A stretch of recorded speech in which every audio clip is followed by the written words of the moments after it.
오늘 설교 제목은 믿음으로 일어나 일을 시작하라. 한번 따라 합시다. 믿음으로 일어나 일을 시작하라. 인생이 무너진 성벽을 재건하기 위해서 어떻게 해야 하는지 지금까지 8가지를 말씀을 들었습니다. 여러분 기억나십니까? 예. 여러분들이 말씀을 들으셨다면 이제 해야 할 일은 한 가지뿐입니다. 믿음으로 일어나서 일을 시작해야 합니다.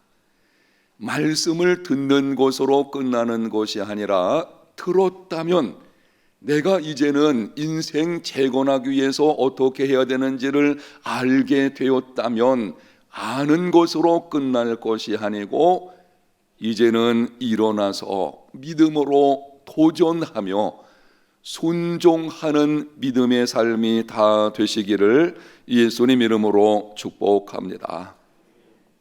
오늘 본문을 포함한 느헤미야 3장은 느헤미야와 유다 백성들이 믿음으로 일어나 예루살렘 성벽을 재건하는 내용들입니다. 느헤미야가 모든 준비를 마친 후에 여러 가지 많은 준비들이 있었습니다. 그 준비를 마친 후에 백성들에게 도전했습니다. 느헤미야 2장 17절 우리가 당한 곤경은 너희도 보고 있는 바라. 예루살렘이 황폐하고 성문이 불탔으니 자 예루살렘 성을 건축하여 다시 수치를 당하지 말라. 유다 백성들에게 강력하게 도전하는 것입니다. 이제는 우리가 일어나서 성벽을 재건하자. 지금까지 우리가 성벽이 허물어짐으로 인해서 수치를 당하고 능욕과 멸시 가운데 살았지만 더 이상 그런 삶이 되지 않도록 이제 함께 일어나서 성벽을 재건하자. 그 말을 듣고 유다 백성들이 일어나서 재건을 시작하게 된 것입니다. 유다의 모든 백성들이 다 성벽 재건에 참여한 것은 아닙니다. 대제사장 엘리야십을 필두로 많은 백성들이 성벽 재건을 했는데요. 이 사건에서 우리가 분명히 깨달아야 할 것은 이것입니다. 여러분이 하나님의 말씀을 듣고 준비를 갖추었다면 이제 일어나서 재건을 시작하는 오늘 하루의 삶, 여러분의 인생의 걸음들이 되시기를 축복합니다. 미식 축구의 탁월한 후방 수비수인 마이크 싱크테리라고 하는 사람이 있는데요.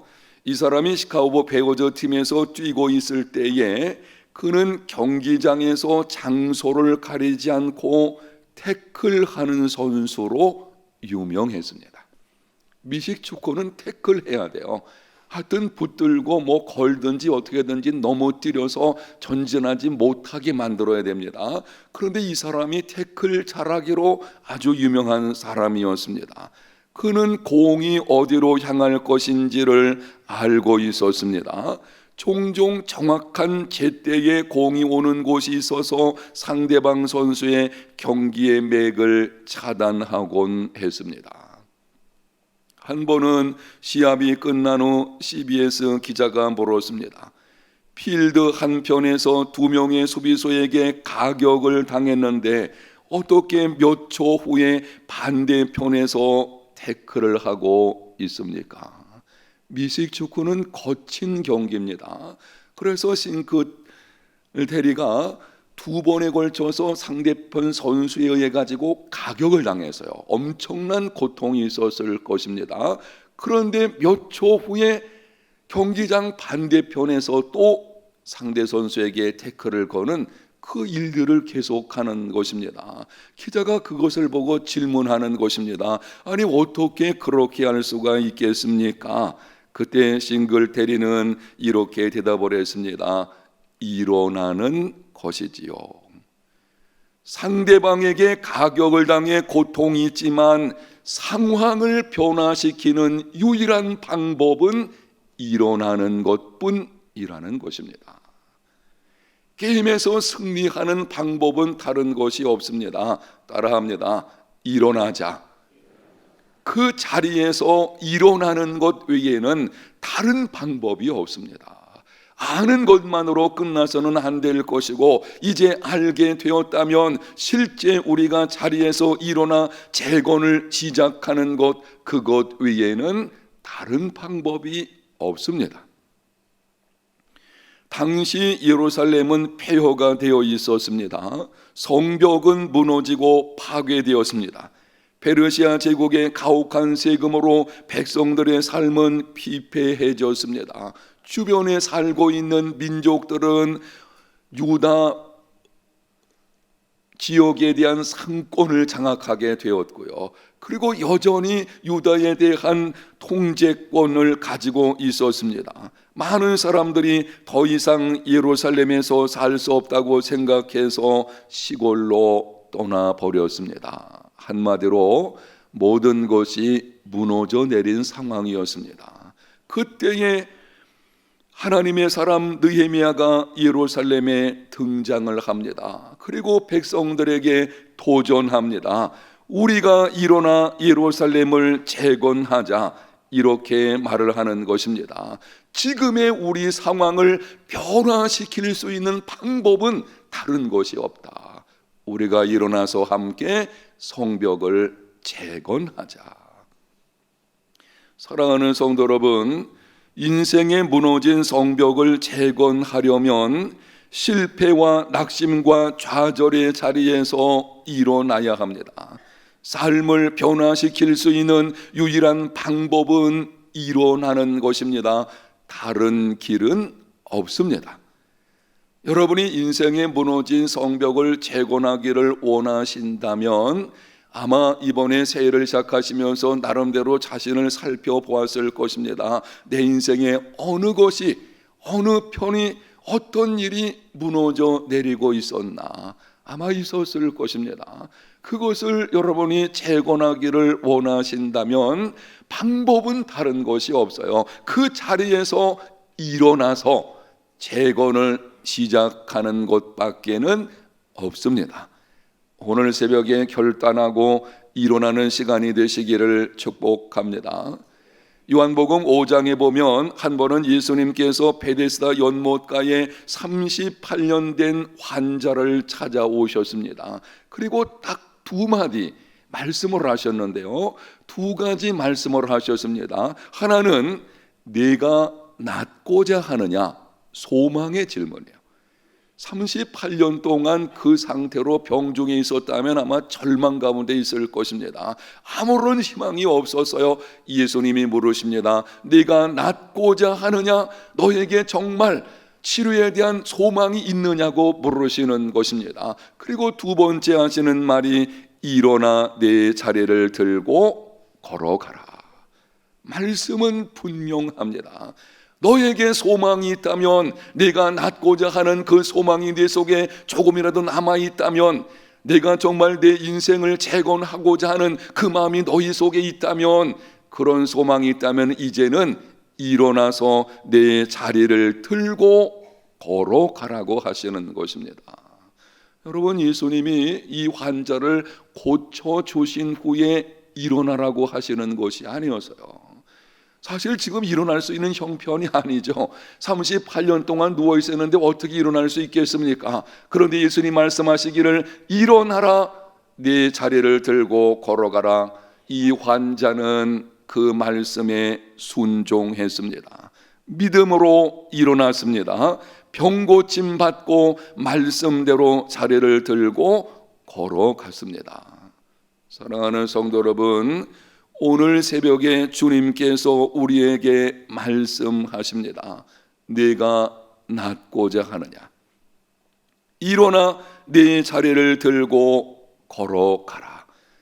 여러분이 잃어버린 무너진 그 성벽을 재건하기를 원하신다면 내가 낫고자 하느냐, 이 말은 이런 뜻입니다. 우리에게 적용하면은 내가 무너진 인생의 성벽을 재건하려는 마음이 있느냐, 이렇게 물으시는 것이요. 여러분에게 묻습니다. 여러분에게 그런 마음, 그런 소망이 있으십니까?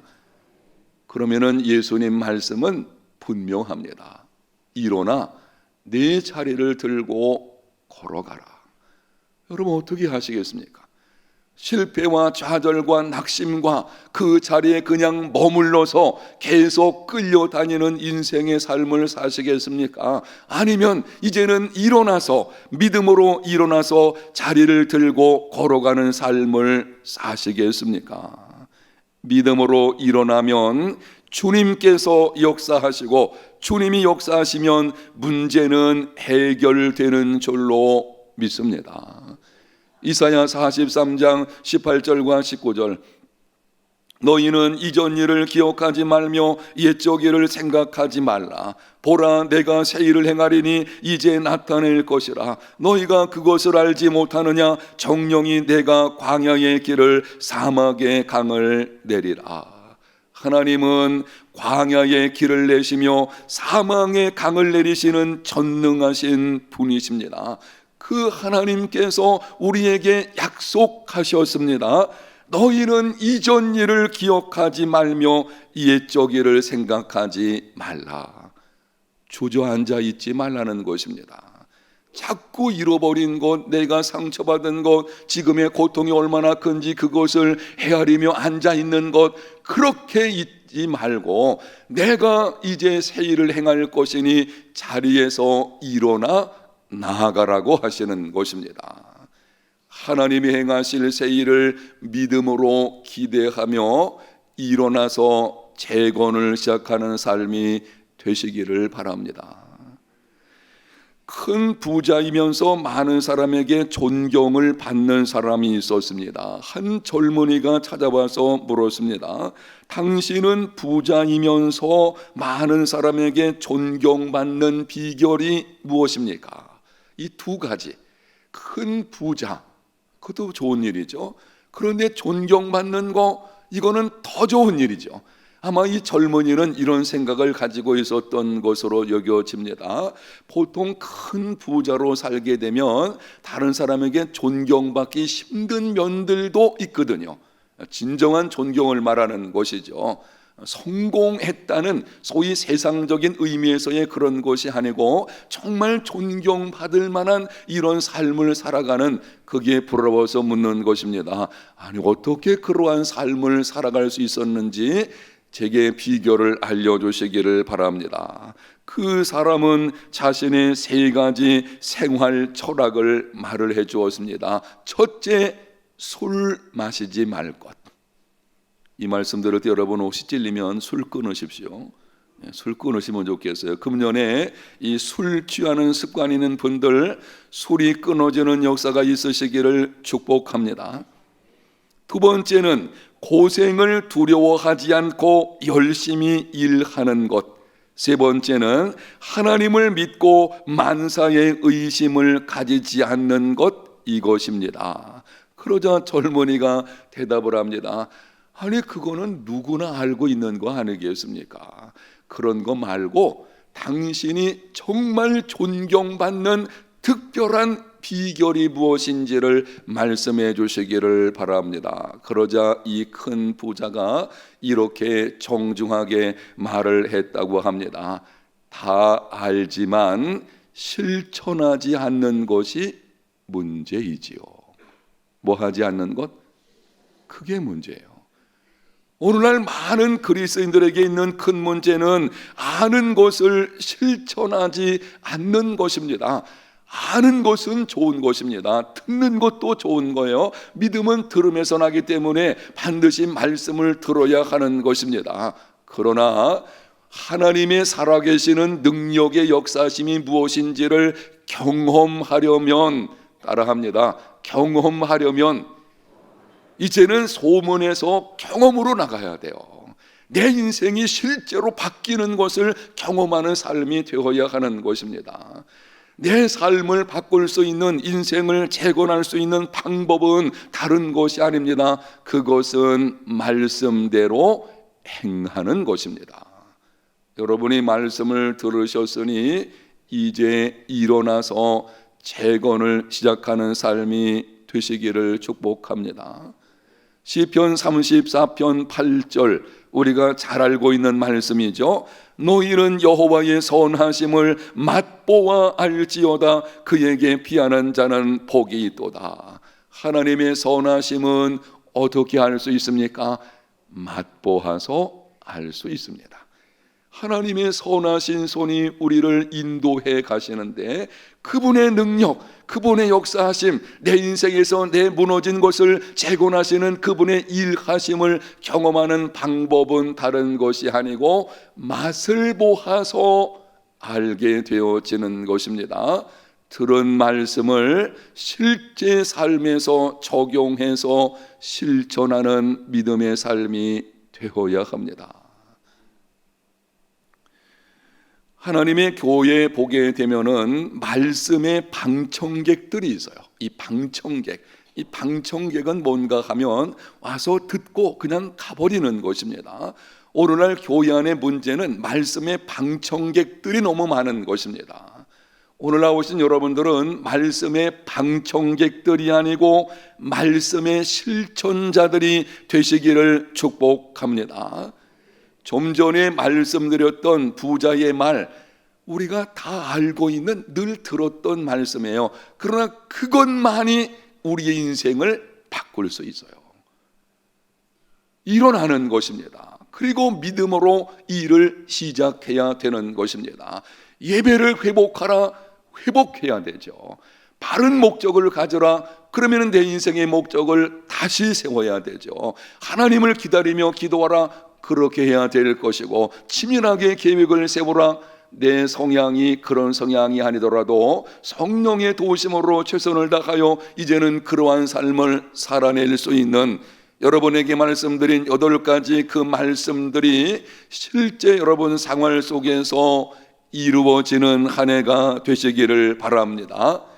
계획은 기대감을 갖게 하지만 실행은 열매를 맺게 합니다. 우리가 이 말씀을 주목해야 되는데요, 우리가 계획을 세우면 내가 한번 이렇게 살아내야 되겠다라고 계획을 세우면 기대감이 있어요. 내 삶에 이런 것이 있겠구나. 그런데 그것만 가지고는 부족합니다. 따라합니다. 행하라. 실천하게 되면 그때 열매를 맺게 되는 것입니다. 행할 때에 하나님의 말씀의 능력의 의미가 무엇인지를 알게 될 것이고, 이렇게 하나님을 신뢰함으로 순종하게 되어지면 어떤 면에서 우리가 말씀에 순종하려고 하는 것, 일어나 이제는 믿음으로 도전하면서 일을 시작하는 것은 모험입니다. 38년 된 환자에게서는 사실은 가만히 들여다보게 되면 기막힌 일이에요. 아니, 내가 그동안 오랜 세월 누워서 일어나지 못하고 있는데 일어나라고 하시다니 지금 당신 내게 무슨 말씀을 하시는 것입니까? 이렇게 물을 수도 있을 거예요. 근데 환자는 그 순간 아마 성령께서 그때 믿음을 주신 것으로 생각되는데 믿음이 생겨서 일어났어요. 여러분들이 내 문제는 너무 기가 막혀서 나는 더 이상 어찌할 수 없습니다, 안 해요. 믿음으로 일어나기만 하면 하나님이 일하실 것이고, 하나님이 일하시면 내 인생은 새롭게 변화가 이루어지게 될 줄로 믿습니다. 여러분, 그 자리에 주저앉아 있지 마십시오. 그 자리에서 일어나야 돼요. 여러분이 내가 이러한 인생 다시는 이런 걸음이 아니라 내가 새로운 인생을 한번 살아야 되겠다고 생각된다면 오늘 하나님 앞에 기도하는 중에 벌떡 일어나시기를 바랍니다. 보이지 않아도, 예측할 수 없어도, 어떤 일이 벌어질지 모르지만 말씀에 순종해서 일어나는 것, 그리고 일을 시작하는 것, 이것 외에는 삶을 바꿀 수 있는 다른 방법이 없습니다. 사랑하는 성도 여러분, 이렇게 믿음으로 일어나 일을 행함으로 하나님께서 일하시는 것을 경험하는, 그래서 이제는 믿음으로 무너진 인생을 재건해가는 저와 여러분의 삶이 다 되시기를 예수님 이름으로 축복합니다.